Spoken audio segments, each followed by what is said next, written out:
बिस्मिल्लाहिर्रहमानिर्रहीम। प्रोग्राम खिलाफ राय के साथ मैं हूं इफ्तिखार काज़मी। गिरफ्तारी का डर या फिर ECL में नाम आने का खदशा, अरबों रुपए की मुबैना करप्शन में मुलव्वस जहांगीर तरीन लंदन चले गए। चीनी स्कैंडल के मरकजी मुलजिम जहांगीर तरीन की अचानक लंदन रवानगी से कई सवालात पैदा हो गए हैं। शुगर स्कैंडल की फॉरेंसिक रिपोर्ट में जहांगीर तरीन का नाम मरकजी मुलजिम की हैसियत से सामने आया। हुकूमत ने शुगर स्कैंडल के मुलजमान के खिलाफ कार्रवाई का ऐलान कर रखा है, जबकि नैब भी ये कह चुकी है कि वो शुगर स्कैंडल की तहकीकात कर रही है। जिस हुकूमत ने जमानत के बावजूद मरियम नवाज को अपने वालिद की इयादत के लिए बैरून मुल्क नहीं जाने दिया, कौम को 100 अरब रुपए से जायद का चूना लगाने वाले मुलजमान का नाम तक ECL पर क्यों ना डाल सकी, ये बहुत बड़ा और अहम सवालिया निशान है। जरा ये कहते हैं कि शुगर स्कैंडल के मरकजी किरदार जहांगीर तरीन रशिया से आने वाले एक खुसूसी तैयारे के जरिए फ्लाइट नंबर VJT 827 में जुमे के रोज दोपहर 12:15 बजे इस्लामाबाद से एयरपोर्ट से लंदन के लिए रवाना हो चुके हैं। अब सवाल ये है कि जिन पर अभी जुर्म साबित नहीं हुआ, उन्हें तो नया बुलाकर गिरफ्तार भी कर लेती है। हुकूमत उनके नाम भी ECL में डलवा देती है, और जिन पर FIA की फोरेंसिक रिपोर्ट में एक नहीं बल्कि 2 रिपोर्टों में जुर्म साबित हो चुका है, ना उन लोगों के नाम ECL पर डाले गए हैं, ना उनके खिलाफ नैब या किसी और इदारे की अभी तक कोई बाज़ाब्ता कार्रवाई सामने आ सकी है। जहांगीर तरीन ने खुद अपनी रवानगी की तस्दीक करते हुए कहा है कि वो लंदन जा रहे हैं, जल्द वापस आएंगे। सोशल मीडिया पर एक ट्वीट में लंदन जाने की तस्दीक करते हुए उन्होंने कहा कि वो लंदन इलाज कराने के लिए जा रहे हैं। यानी जहांगीर तरीन खुद भी माजी में साबिक वज़ीर-ए-आज़म नवाज शरीफ के लंदन में इलाज पर तनकीद करने वालों में शामिल है, और पूरी हुकूमत जिसमें वो खुद शामिल रहे हैं वो नवाज शरीफ के बैरून मुल्क इलाज की नाकद है। इसके बावजूद कि 2013 में जब खुद इमरान खान साहब स्टेज से नीचे गिर गए थे तो उनका इलाज भी लंदन में ही हुआ था, तो अब जहांगीर तरीन खुद भी लंदन चले गए हैं। मुशर्रफ भी इलाज कराने बैरून मुल्क गए थे, आज तक वो भी वापस नहीं आए। नवाज शरीफ भी इलाज कराने गए हुए हैं, वो भी लंदन में मौजूद हैं, और अब जहांगीर तरीन भी उन लोगों में शामिल हो गए हैं जिन पर अरबों रुपए की करप्शन के मुबैना इल्जामात हैं। वो भी इलाज के नाम पर लंदन चले गए। जबकि मेरे करीबी जरा ये कहते हैं कि हुकूमत पर शुगर स्कैंडल के मरकजी किरदारों के खिलाफ सख्त कार्रवाई करने का बहुत दबाव है। ताकतवर हल्के ये चाहते हैं कि एहतसाब यकतरफा होने के हवाले से जो अवाम में बददिली फैल रही है, जो अवाम में तासुर फैला हुआ है कि एहतसाब यकतरफा है, वो तासुर इसी तरीके से दूर होगा कि हुकूमत अपने लोगों के खिलाफ भी उसी तरह कार्रवाई करे जिस तरह वो अपने सियासी मुखालफिन के खिलाफ कार्रवाई कर रही है। हुकूमत के वो लोग जिन पर करप्शन का इल्जाम है उन्हें भी उसी तरह कार्रवाई या कानूनी कार्रवाई का सामना करना पड़े जिस तरह दूसरे लोग फेस कर रहे हैं। तो जहांगीर तरीन के अलावा मोनो सेलाई का नाम भी मुलजमान की फहरिस्त में शामिल है। तो जहांगीर तरीन को गिरफ्तारी से बचाने के लिए निकलने का मौका दिया गया है, ताकि इस दौरान हुकूमत कोई नया पंडोरा बॉक्स खोलकर तवज्जो और दबाव कम करने की कोशिश करे। यानी इसके लिए भी टाइम बांट करने की कोशिश की जा रही है ताकि मामला को किसी तरीके से ठंडा किया जाए। मामला बेहतर ना हुए तो फिर जहांगीर तरीन का लंदन में इलाज तवील हो सकता है। और वज़ीर-ए-आज़म इमरान खान के खिलाफ हत्के इज्जत का मुकदमा खुल गया। साबिक वज़ीर आला पंजाब और अपोजिशन लीडर शहबाज शरीफ की दरख्वास्त पर वज़ीर-ए-आज़म इमरान खान के खिलाफ हत्के इज्जत के मुकदमे में वज़ीर-ए-आज़म को 10 जून के लिए नोटिस जारी कर दिया गया। एडिशनल डिस्ट्रिक्ट जज लाहौर सुहेल अंजम ने शहबाज शरीफ की दरख्वास्त पर वज़ीर-ए-आज़म को 10 जून के लिए पैरवी का नोटिस जारी किया। शहबाज शरीफ ने दरख्वास्त में मौक़िफ़ इख्तियार किया था कि डॉक्टर बाबर अवान के मुशीर बनने के बाद मुकदमे में वो पैरवी नहीं कर सकते। Legal practitioner and bar council rules 1976 के तहत किसी और शोबा या नौकरी इख्तियार करने पर वकालत का सर्टिफिकेट मुअत्तल हो जाता है। तकर्री के 1 माह तक पेशे की तब्दीली से आगाह करने वाला यानी आगाह ना करने वाला वकील मिसकंडक्ट का मुर्तकब होता है। प्रोफेशनल मिसकंडक्ट के मुर्तकब वकील का नाम वकला की फहरिस्त से हटा दिया जाता है। इमरान खान के नायब वकील को अदालत में झूठी गवाही पर जुर्माना किया जाए। शहबाज शरीफ ने दरख्वास्त में मजीद कहा कि 3 साल से मुकदमे की समाअत जारी है, लेकिन वज़ीर-ए-आज़म इमरान खान ने अब तक कोई तहरीरी जवाब जमा नहीं कराया। 60 समातों में 33 मरतबा इमरान खान ने इल्तवा की दरख्वास्त दायर की। दरख्वास्त के मुताबिक अदालती आर्डर शीट इमरान खान के गैर संजीदा और लापरवाह रवैये का मुंह बोलता सबूत है। अदालत में एक बार फिर इल्तवा की दरख्वास्त की गई कि इमरान खान के वकील बाबर अवान कोरोना की वजह से इस्लामाबाद से लाहौर नहीं आ सकते, तो इमरान खान के वकील की तरफ से अदालत के सामने झूठ बोला गया और ये द्रोहगोई और झूठी गवाही के मज़दाक है। इसलिए इमरान खान को ज़ाती हैसियत में पैरवी का नोटिस जारी किया जाए। और सबसे पहले बात करते हैं कोरोना के हवाले से। कोरोना के बायस मुल्क में हलाकतों में भी इजाफा हो रहा है और कोरोना के मरीजों की तादाद में भी इजाफा हो रहा है। कुछ दोस्तों का ख्याल ये कि कोरोना के हवाले से लोग SOPs की पासदारी नहीं कर रहे तो फिर मुल्क में कर्फ्यू लगा देना चाहिए। ये कौन लोग कह रहे हैं, उनकी बात सुनते हैं। Watch this. साथ साथ कैसे चल सकती हैं, पहिया भी चले मईशत का और कोरोना से निपटा भी जाए। तो साबर शाकिर साहब अस्सलाम वालेकुम, बिस्मिल्लाहिर्रहमानिर्रहीम। नाजरीन, एक ही हल है सूरत हाल का, दो हल नहीं है। पूरे मुल्क को वार्निंग दे दें 48 घंटे के कि अगर आप लोग बाज ना आए और इन चीज़ों पर अमल नहीं किया और इन चीज़ों का एहतियात नहीं की तो पूरे मुल्क में कर्फ्यू लगाया जाएगा और मुल्क को फ़ौज के हवाले किया जाएगा। और कोई चीखे मारे, कोई रोए पीटे, लोगों की ज़िंदगियाँ और आम आदमी की सेहत के लिए कोई कुर्बानी भी बड़ी नहीं है। और ये सारा कुछ आम आदमी को इस वबाई मर्ज से बचाने और उसकी ज़िंदगी को महफूज बनाने के लिए होगा। कोई इसमें किसी के साथ ज़्यादती या कोई सियासी नंबर टांगने वाली बात नहीं है। ये तो मैं 100% अल-ऐलान कह रहा हूँ कि अगर 2 दिन में ये लोग बाज नहीं आते तो फिर आप ये उनके मुंह उधर दीवारों की तरफ ना करें, टायर पंक्चर करें ना करें, उनको पंक्चर करें, लेकिन पहले ऐलान कर दें कि अगर आप बाज ना आए तो 2 दिन के अंदर अंदर पूरे मुल्क में तमाम जगहों पर कर्फ्यू लग जाएगा, कम से कम तमाम शहरों में, और फौज गश्त करेगी। अगर अमेरिका जैसा मुल्क अपने हालात पर काबू पाने के लिए फौज लेके आ गया सड़कों पर, तो हमें किस चीज ने। पहले ये फरमाते थे कि लॉकडाउन मसले का हल नहीं। हाँ साहब एंड हमनवा मुसलसल ये राग लाते रहे कि हुकूमत लॉकडाउन नहीं चाहती। जब गलत फैसलों से लोग मरने लगे हैं तो अब कर्फ्यू लगाने चल पड़े। यानी बिल्कुल एक्सट्रीम पोजीशन। कोरोना की वजह से पब्लिक डीलिंग करने वाले डॉक्टर, पैरामेडिकल स्टाफ के लोग मर रहे हैं, पुलिस के जवान मर रहे हैं। यानी कोरोना किसी को नहीं छोड़ा। कोरोना के नजदीक कोई भी ताकतवर नहीं है। तो मेरे नजदीक फौज को इस काम से बचाना चाहिए। फौज कौमी सलामती का इदारा है। मुल्क की हिफाजत फौज की अव्वलीन तरजीह है। तो जिस तरह के खतरात हमें इस वक्त आस पड़ोस से लाक है, हमारी पूरी तवज्जो, पूरा फोकस उस तरफ होना चाहिए। ये कोई आम हालात नहीं है कि आप फौज को बुलाकर कर्फ्यू लगा दें। ये काम पुलिस भी अच्छी तरह कर सकती है। और पुलिस ने शुरू के दिनों में जब लॉकडाउन लगा था तो बहुत अच्छे तरीके से काम करके साबित किया। इसी वजह से पुलिस के बहुत से नौजवान की शहादत भी हुई है। तो पुलिस से काम ले। पुलिस के अलावा और भी सिविल इदारे मौजूद हैं, वो बेहतर तरीके से इस पर अमल करा सकते हैं। अगर आपका इरादा ये है कि आपसे लॉकडाउन नहीं लगा और उसके बाद लॉकडाउन रद्द करने के बाद आपसे SOPs पर अमल नहीं कराया गया और अब दोबारा आप लॉकडाउन की तरफ जाना चाहते हैं, तो फिर इस काम के लिए और भी लोग मौजूद हैं। अमेरिका में फौज सड़कों पर जरूर आई, लेकिन अवाम के खिलाफ कोई कार्रवाई किए बगैर लौट गई।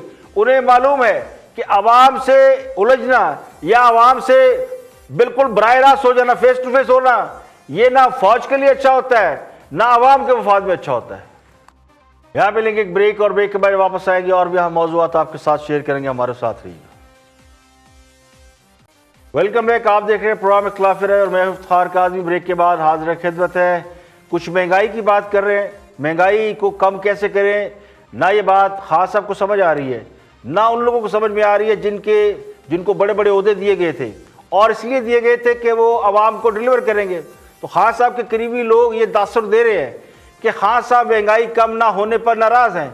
तो अब ये बात उन्हें उस वक्त क्यों समझ में नहीं आई जब महंगाई ऊपर जा रही थी। उस वक्त तो हुकूमत चैन की बांसुरी बजा रही थी, सियासी मुखालफिन की गिद्दड़-कुट में मसरूफ थी, ब्यूरोक्रेसी और सरमायाकारों को डराने धमकाने पर सारी कुव्वत लगाई जा रही थी। तो महंगाई करने वालों ने उसका फ़ायदा उठाया। जब हुकूमत दीगर कामों में मसरूफ होती है तो जो दूसरी तरफ होती है तो फिर लोग इसी तरह फायदा उठाते हैं। तो महंगाई करने वालों ने महंगाई कर ली, उससे माल बना लिया है। अब अपनी इजाफी शुदा आमदन को लोग कम क्यों करें और किस तरीके से करें, ये इस वक्त सबसे बड़ा सवाल है कि महंगाई को कम कैसे किया जाए। प्राइस कंट्रोल कमेटियां मौजूद हैं, वो क्या कर सकती हैं, सूबाई हुकूमत और इंतजामिया क्या कर सकती है।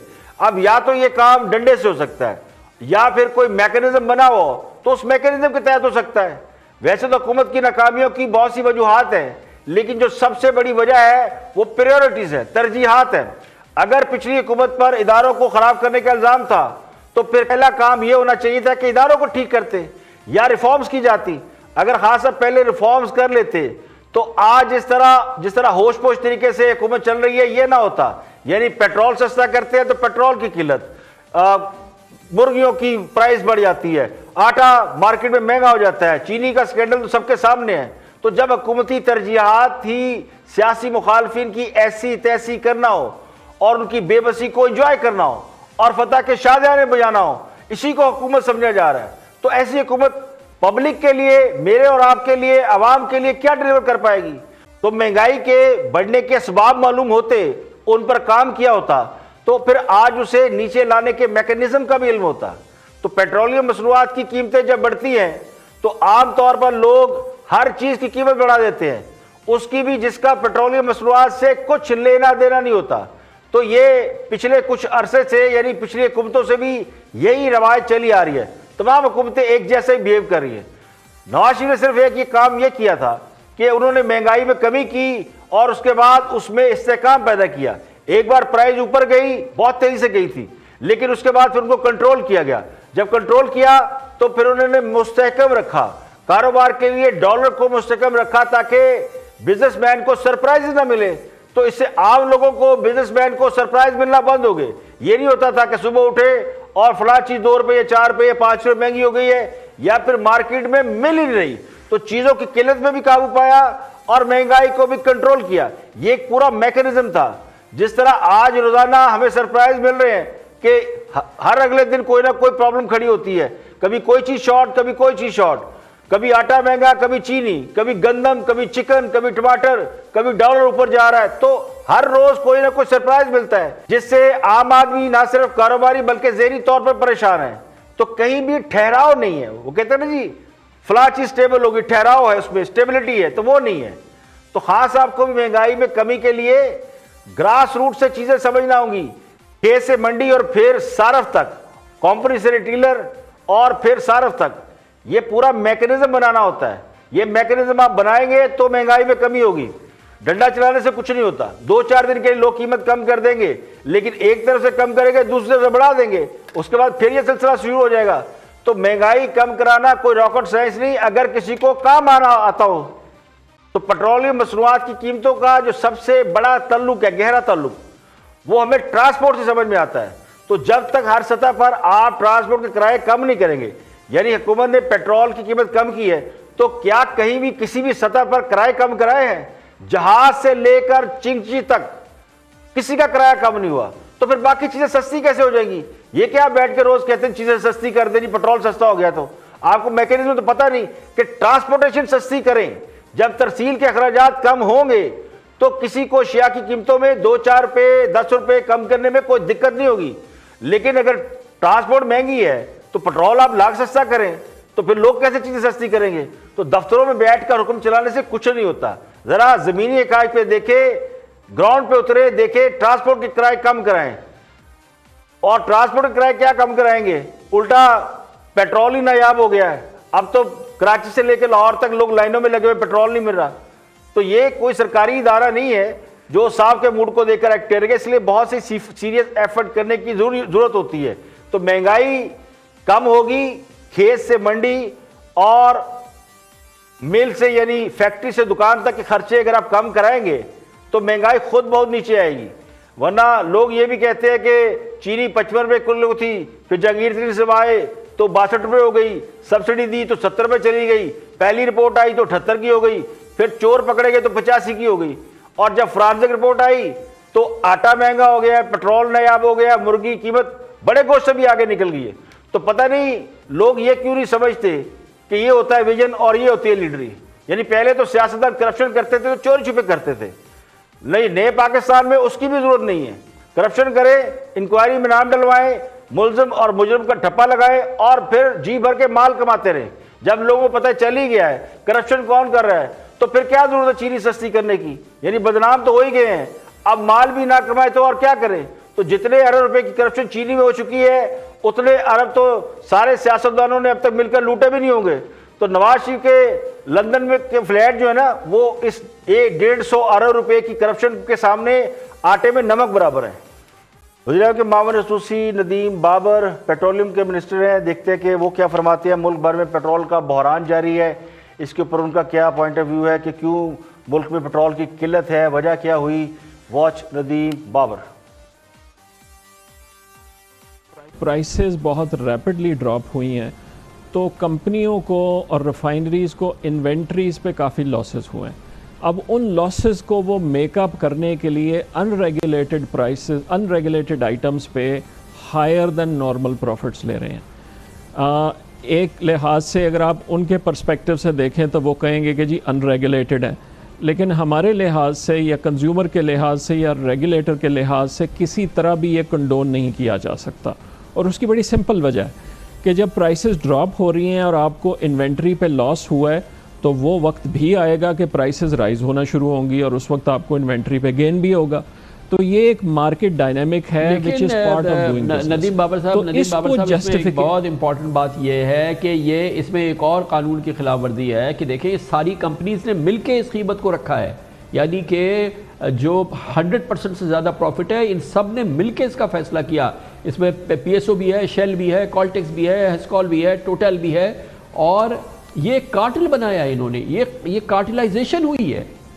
आप बिल्कुल दुरुस्त कह रहे हैं। मैं विदाउट नोइंग द फैक्ट्स ये लफ्ज़ एज अ गवर्नमेंट ऑफिशियल नहीं यूज़ कर सकता, नहीं करूँगा, लेकिन बज़ाहिर यही नज़र आ रहा है कि ये प्राइस नीचे आनी चाहिए थी, सब्सटेंशली नीचे आनी चाहिए थी और नहीं आई। कमाल है, खान साहब ने भी ऐसे चुन चुन के हीरे लगाए हैं कि सुभान अल्लाह। यानी जेड़ा पन्नो लाल है, जिनको वजारत पेट्रोलियम मिली हुई है, वो मुल्क भर में पेट्रोल की किल्लत करवाने के बाद कौम को ये समझाने की कोशिश कर रहे हैं कि साडा ज़िम्मा तोश पोश। यानी ये काम वजारत पेट्रोलियम का है कि कोई कार्टेल ना बनने दे, किसी माफिया को पनपने ना दे। और हद तो ये कि सरकारी तेल कंपनी भी यानी जो PSO है वो भी इस खेल में शामिल है, प्राइस हाइक में भी और शॉर्टेज में भी। और वजीर साहब बड़े मजे से इसकी जिम्मेदारी दूसरों पर डालकर पतली गली से निकलने की कोशिश कर रहे हैं। क्या इन्हें नहीं मालूम था कि पेट्रोलियम मसनूआत की कीमतों में कमी की जाए तो इसका रिएक्शन भी हो सकता है? इन्हें नहीं मालूम था कि तेल कंपनियां क्या रिएक्ट करेंगी और क्या हुकूमत ने पेट्रोलियम मसनूआत की कीमतें कम करते हुए स्टेक होल्डर को कॉन्फिडेंस में नहीं लिया कि कहीं उनका कोई नुकसान तो नहीं हो रहा? अगर नहीं लिया तो फिर ये मुशीर साहब वजारत पर क्यों बैठे हैं? इन पर तो वैसे भी बहुत से सवालात पहले से मौजूद हैं कि इनकी तकर्री भी कॉन्फ्लिक्ट ऑफ इंटरेस्ट के जुमरे में आती है। पावर सेक्टर में इन पर माल कमाने का इल्ज़ाम है, इनका नाम उस रिपोर्ट में शामिल है। इसके बावजूद वो अब तक मुशीर या वजीर हैं। तो अब पेट्रोल का बहरान पैदा करके क्या उसमें से भी हाथ धोने में मसरूफ है? यानी जेड़ा पन्नो ओही लाल है। आगे बढ़ते हैं, मुस्लिम लीग नून के रहनुमा Zubair Ahmed on the front में गुफ्तगू कर रहे हैं मुल्क में कोरोना की सूरत हाल को लेकर, उस पर हुकूमत के पॉइंट ऑफ व्यू और पॉलिटिकल जमातों के स्टैंड पर क्या सूरत हाल बन रही है। देखते हैं जुबैर अहमद क्या फरमाते हैं। about numbers, we are talking about people। किसी का बाप है, किसी का भाई है, किसी की बहन है, किसी की बेटी है, उनसे जाके पूछें और उनको ये तसल्ली दें कि सिर्फ 1770 हैं या सिर्फ 80-90 लोग रोज जिनकी डेथ हो रही है। तो वो पूछेंगे कि जी आप क्या बात क्या कर रहे हैं। And this is increasing. Pakistan one of the few countries in the world है इस वक्त जिसमें consistently it is on the rise. ये एग्जाम्पल पता नहीं प्राइम मिनिस्टर को भी गलत फीड करते हैं या उनको थोड़ा सा खुद भी तो अकल यूज़ करनी चाहिए। वो कहते हैं स्पेन में देखें लॉकडाउन ईज कर दिया, फ्रांस में लॉकडाउन। भाई लॉकडाउन ईज किया बिकॉज कंसिस्टेंटली डाउनवर्ड ट्रेंड था। पाकिस्तान में अपवर्ड ट्रेंड है और अब आपने तो लॉकडाउन किया ही नहीं। और आप तो प्राइम मिनिस्टर खुद यास्मीन राशिद साहिबा जो मर्जी कहती रहे, prime minister is on record to have said मैं अगर होता तो मैं लॉकडाउन ही ना करता। भाई होते ऐसे लग रहा है कि कोई और वजीर आजम थे। और आप जब ईज की बात कर रहे हैं, जब आप लॉकडाउन उठाने की बात कर रहे हैं, तो आप फैसला सुना रहे हैं और लॉकडाउन लगाने का आप ओनरशिप किसी और को दे रहे हैं। ये पॉइंट आपका आ गया क्योंकि आप चीप पॉलिटिक्स करना चाहते हैं। आप पॉलिटिक्स वो करना चाहते हैं कि अवाम को बताना चाहते हैं, देखें जी मैं तो बिल्कुल अगेंस्ट था। कल को मैं ये भी बता दूं, जब ये कंट्रोल से तो फिर ये फिर एक और यू टर्न मारेंगे, जैसे इन्होंने स्टील मिल के केस में किया। उसमें आता हूं मैं अभी। जुबैर भाई मुझे मुझे तो यूँ लगता है कि कोरोना वायरस से ज़्यादा हमें नुकसान सियासी वायरस से पहुंच रहा है। और ये सियासी वायरस ऐसा है कि जो ना सियासी इत्तेफाक राय होने देता है, ना हमें इंसानियत पर मबनी सोच को परवान चढ़ाने में मदद देता है। ये सबसे बड़ी रुकावट है। ह्यूमैनिटी के बारे में सोचे तो ये सबसे बड़ी रुकावट हमारी जो सियासी वायरस है ये है। हम भी हर पहलू में सियासी पॉइंट स्कोरिंग करना नहीं भूलते, और ये बदकिस्मती से हमारा कल्चर बन चुका है। बदकिस्मती से लगता यूं है कि हमारे लोगों में खून की मिकदार इतनी नहीं जितनी सियासत घुसी हुई है। अवाम के जानो माल की हिफाजत किसकी होती है? ये रियासत की बुनियादी जिम्मेदारी है। और बदकिस्मती से इस वक्त अवाम को अपनी जान के भी लाले पड़े हुए हैं और माल के लाले तो पड़े ही हुए हैं, और हुकूमत अपनी बुनियादी जिम्मेदारी अदा करने में मुकम्मल तौर पर नाकाम नजर आती है। हुकूमत कोरोना वायरस से लोगों को बचाने की जो बुनियादी जिम्मेदारी थी उसको पूरा नहीं कर दी। तो जिन मुल्कों में कोरोना ने अपना अरूज दिखाया है, हाल सिर्फ पाकिस्तान में नहीं, वो तमाम मुल्क जहाँ पे हम देख रहे हैं, इस वक्त अमरीका हो, बरतानिया हो, इटली हो, तो जहाँ भी कोरोना अपने बामे अरूज पे पहुँचा है उसमें बुनियादी गलती उन ममालिक के हुक्मरान यानी जो हाकिम है वहाँ के, उनकी वजह से हुई है, जिन्होंने कोरोना को सीरियस नहीं लिया। चाइना ने इसको बहुत सीरियस लिया था तो उसने काबू पा लिया। एक शहर में कोरोना फैला, पूरा शहर लॉकडाउन हुआ, जोर लगाया, उन्होंने लोगों को काबू किया, चाहे सख्ती की चाहे जो किया, लेकिन कोरोना उससे बाहर नहीं निकला। तो लॉकडाउन की वजह से बहुत से मुमालिक ने इस पर कंट्रोल पा लिया। यानी जहाँ पे सीरियस लॉकडाउन हुआ है वहाँ कोरोना बहुत कम है, लेकिन जहाँ किसी ने भी इसको समझने में ज़रा सी चूक की है, गलती की है, तो वहाँ लाशों के अंबार नजर आए हैं। तो ये इतराफ़ करने में कोई यार नहीं होना चाहिए कि हम इसमें नाकाम रहे हैं जिस तरह दूसरे बहुत से ममालिक के लोग रहे हैं। लेकिन अब भी वक्त ये है कि हम बैठ के अपने अंदर में सबसे पहले कोरोना वायरस का अगर इलाज नहीं है, लेकिन ये जो पॉलिटिकल वायरस है इसका तो इलाज है, तो पहले इसको दूर करें ताकि हम कोई ऐसी पॉलिसी बना सकें या कौम को कम से कम कॉन्फिडेंस दे सकें कि वो अपनी हिफाजत खुद कर लें। यहाँ पर लेंगे एक ब्रेक, और ब्रेक के बाद वापस आएंगे और भी हम मौजूआत आपके साथ शेयर करेंगे। हमारे साथ रहिएगा।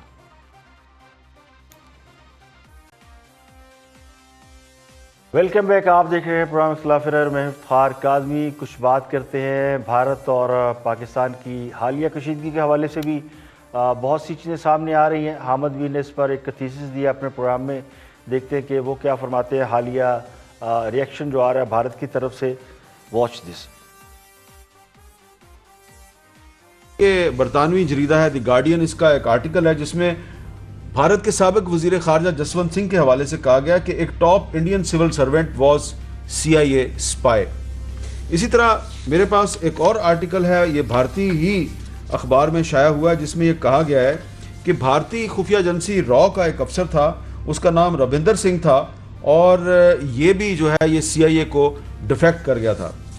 ये मैंने 2-3 मिसालें आपको दी हैं। मकसद सिर्फ ये कहना है कि भारत के अपने सियासतदान, अपने सहाफ़ी, अपने रिसर्च स्कॉलर ये कहते हैं कि भारतीय हुकूमत के अंदर बहुत से भारतीय सियासतदान जो हैं वो CIA के पेरोल पर जा चुके हैं। तो कहीं ऐसा तो नहीं है कि भारत के जो पॉलिसी साज इदारे हैं वहाँ पर अमरीकी CIA का असर व रसूख बहुत मजबूत हो चुका है, और अब अमरीकी इंटरेस्ट के लिए हिंदुस्तान को इस्तेमाल किया जा रहा है चीन और पाकिस्तान के ख़िलाफ़, ताकि हिंदुस्तान के ज़रिए जो अमेरिकन इंटरेस्ट है उसको वॉच किया जाए। और एक और अहम बात यह है कि ये जो हाल ही में हिंदुस्तान और चीन के दरमियान जिस इलाके में ये कुछ सरहदी झड़पें हुई हैं और कशीदगी है, ये इलाका क्राक्रम हाईवे के बहुत करीब है, यानी कि गिलगित बल्तिस्तान के बहुत करीब है। तो क्या हिंदुस्तान की तरफ से क्राक्रम हाईवे पर कब्जा करने की कोई कोशिश की जा रही थी?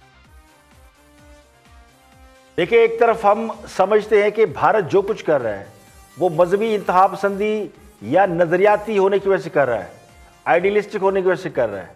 दूसरी तरफ ये थ्योरी है कि जो कुछ करा रहा है अमेरिका करा रहा है।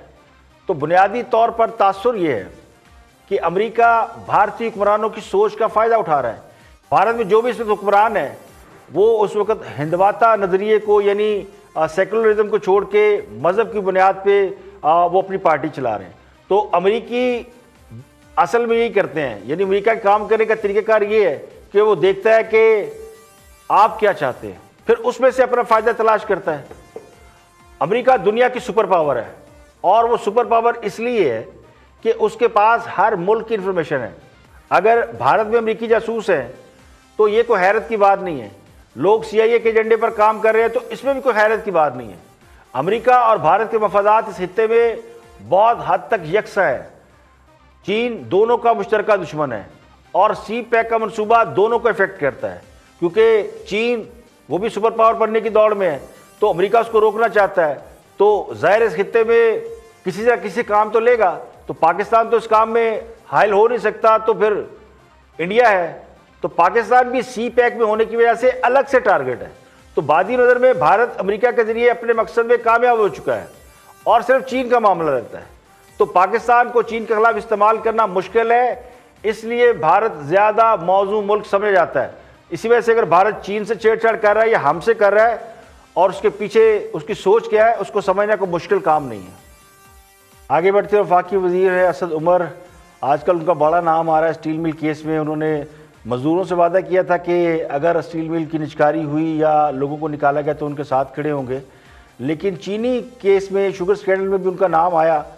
तो और चीनी स्कैंडल में उन्होंने अपने नाम के हवाले से क्या कहा और प्राइम मिनिस्टर का भी इसमें नाम आया, उस हवाले से भी उनका एक पॉइंट ऑफ व्यू है। तो ज़रा वो भी देखते हैं। असद उमर। शहजाद, आप पहली बात तो आप मुझसे ECC के मेरे फैसले का पूछ रहे थे। मेरा फैसला जो है वो दिसंबर 2018 का फैसला है। ठीक है जी, ऐसा ही है ना जी। 2018-19 का जब सीजन खत्म हुआ तो उस वक्त वाफिर मकदस खत्म हुआ, शुरू नहीं, एक्सपोर्ट होने के बाद वाफिर चीनी मौजूद थी। दूसरी चीज, और ये खत्म होता है सीजन जाके अक्टूबर में जाके खत्म हुआ। ECC जून में फैसला कर चुकी थी एक्सपोर्ट बंद करने का। ओके, तो वो जो चीनी गई वो तो कुछ 30-40 हजार टन गई, और वो भी गई अगेंस्ट द फैक्ट के ECC फैसला कर चुकी थी। मैं नहीं था उस वक्त ECC में, अतीश शेख ECC को चेयर कर रहे थे। वो जून के अंदर फैसला हो चुका था। सो प्लीज दोनों चीजों को कंफ्यूज ना करें आपस में। जितनी देर वो फैसला हुआ, उस ECC का एक्सपोर्ट का फैसला, चीनी की कोई कमी नहीं। आप नहीं समझते कि वो एक पुअर इकोनॉमिक डिसीजन था which led to the increase of the price, जो कि इस रिपोर्ट में लिखा है कि उस वजह से, उस फैसले की वजह से जो आपके होते हुआ उसकी वजह से कीमत बढ़ी? 100% गलत है ये असर्शन। और मैं आपके सामने आदादोशुमार एक दफा नहीं 3 दफा रख चुका हूं। अगर मेरे आदादोशुमार गलत आपने, आई एम श्योर, इस कमीशन के सामने भी रखे होंगे, तो उन्होंने आपकी बात से अग्री नहीं किया है? सर, आप मेरी अग्री नहीं किया ना। उनकी रिपोर्ट में से मुझे दिखा देना कौन सा आदादोशुमार है जिसके मुताबिक जो मैं आदादोशुमार दे रहा हूँ वो गलत है। मैं दोबारा रिपीट कर दूं आपको आदादोशुमार? नहीं, ठीक है, वो है, लेकिन मैं पढ़ के सुना दूं। The commission has gathered enough evidence to establish that the export of sugar is one of the reasons for the increase of the sugar in domestic market. ये कंक्लूजन है इनका। अब मुझे ये बता दें कि क्या इसी कमीशन की रिपोर्ट के अंदर ये नहीं लिखा हुआ कि उस साल की चीनी की पैदावार 52,67,000 टन हुई थी? क्या ये उसी रिपोर्ट में नहीं लिखा हुआ कि चीनी की खपत उस साल 52 लाख टन थी? क्या ये उसी रिपोर्ट में नहीं लिखा हुआ कि जब सीजन शुरू हुआ था तो 19,80,000 चीनी वाफिर थी? देखिए, सवाल ये नहीं है कि चीनी एक्सपोर्ट करने का फैसला कब हुआ था, इस साल हुआ था, पिछले माली साल के दौरान हुआ था। सवाल ये भी नहीं है कि ECC का सरबरा हफीज शेख था या असद उमर। सवाल ये कि जब चीनी एक्स्ट्रा थी नहीं, वाफर थी नहीं, तो एक्सपोर्ट की इजाज़त किसने दी? तो जवाब ये कि इसकी इजाज़त हुकूमत ने दी। हुकूमत तहरीक इंसाफ की है, खान साहब की हुकूमत है। अब हालत ये कि चीनी के मामले पर असद उमर इंक्वायरी कमीशन के सामने ये कहकर पेश हुए थे कि जनाब मुझसे बात करें, प्राइम मिनिस्टर का कुछ लेना देना नहीं है। और वहाँ जाकर ये कहते हैं कि फैसला पिछले साल हुआ, मैं तो कमेटी में था ही नहीं, उस वक्त तो हफीज शेख सरबराह थे। यानी जब 53 लाख टन पैदावार थी और 52 लाख टन खपत थी, तो फिर 19 लाख टन चीनी बच कैसे गई? तो ये इससे भी हैरानकुन इंकशाफ है कि जब से खान साहब हुकूमत में आए हैं लोगों ने चीनी का इस्तेमाल कम कर दिया है, तो क्या किसी और चीज़ का इस्तेमाल शुरू कर दिया है? ऐसी कौन सी खैरत अंगेज तब्दीली आ गई है कि चीन की खपत में यानी डोमेस्टिकली चीनी के इस्तेमाल में 25 से 30% कमी आ चुकी है। और जैसे हम कहते हैं कि लोगों की बाइंग पावर ख़त्म हो गई है, तो हो सकता है कि ये चीनी इस वजह से कम खरीदी गई हो कि लोगों के पास चीनी खरीदने की कुव्वत ही नहीं है। तो ये बात तो समझ में आती है, लेकिन इसके बावजूद कौम को 100-150 अरब का चूना लग गया शुगर कमीशन में, और अब तो जहांगीर तरीन साहब भी बैरून मुल्क चले गए। तो दरअसल मामला ये है कि कोई भी जिम्मेदारी लेने को तैयार नहीं है। पता नहीं हुकूमत के लोग जिम्मेदारी लेने से घबराते क्यों हैं। ठीक है, कोई चीज़ गलती हो गई लेकिन उसकी जिम्मेदारी तो ले लें, लेकिन पूरी कोशिश ये होती है कि जिम्मेदारी भी ना लें, अपोजिशन को उसमें इन्वॉल्व करें और लोगों की तवज्जो असल मामले से हटा दें। तो ये फार्मूला जो है वो हमें नज़र आता है। और आपको कोरोना के हवाले से अपडेट दे दें कि पाकिस्तान में कोरोना के मरीजों की तादाद बढ़ती जा रही है और एक रोज़ में यानी पिछले 24 घंटों में मज़ीद 4900 केसेस रिपोर्ट हुए हैं और 68 अफराद जाँ बहक हुए, जिसके बाद मुल्क भर में कोरोना से मरने वालों की तादाद 1838 हो गई है, जबकि कोरोना से मुतासरा मरीजों की तादाद 89,249 से तजावज़ कर गई है और अब तक 31,198 मरीज इससे सेहतयाब भी हो चुके हैं। National command and control centre के मुताबिक सिंध में 33,500, पंजाब में 33,000 से ज़ायद, खैबर पख्तूनख्वा में 11,000, बलूचिस्तान में 5,000 और इस्लामाबाद में तकरीबन 4,000 मरीज़ हैं। मुस्लिम लीग नून के रहनुमा ताउल्ला तालड़ वो भी कोरोना से सेहतयाब हो गए। उन्होंने अपने ट्वीट में बताया कि 14 रोज़ आइसोलेशन में रहने के बाद उनका टेस्ट नेगेटिव आ गया। कौमी असम्बली के मजीद 10 मुलाजमीन में कोरोना वायरस की तस्दीक हुई है। कौमी असम्बली में 3 दिन के दौरान 30 मुलाजमीन में अब तक कोरोना की तस्दीक हो चुकी है। खैबर पख्तूनख्वा में भी 10 साल से कम उम्र 191 बच्चों में कोरोना वायरस की तस्दीक हुई है, जबकि 10 साल से 20 साल के 701 नौजवानों में कोरोना वायरस निकला है। तो पंजाब भर में 75 दिन के बाद पार्क्स भी आवाम के लिए खोल दी गई हैं। पंजाब हुकूमत के मुताबिक आवाम सुबह 6 से रात 9 बजे तक SOPs के तहत पार्क में जा सकेंगे। मास्क और ग्लव्स पहनना लाजमी होगा। दुनिया भर में कोरोना वायरस से मुतासर अफराद की तादाद 67,03,000 है, जबकि हलाकतों की तादाद 3,93,224 हो गई। अमेरिका अब भी पहले नंबर पर है, जहां मरने वालों की तादाद जो है वो 1 लाख से ज़्यादा यानी 1,10,173, जबकि मरीजों की तादाद तकरीबन 19 लाख हो चुकी है। आज के लिए इतना ही, कल फिर हाजिर होंगे मजीद खबरों तबसरों तस्जीहों के साथ। प्रोग्राम इख्तिलाफ राय से इफ्तिखार काज़मी को इजाज़त दें। अपना बहुत बहुत ख्याल रखिएगा।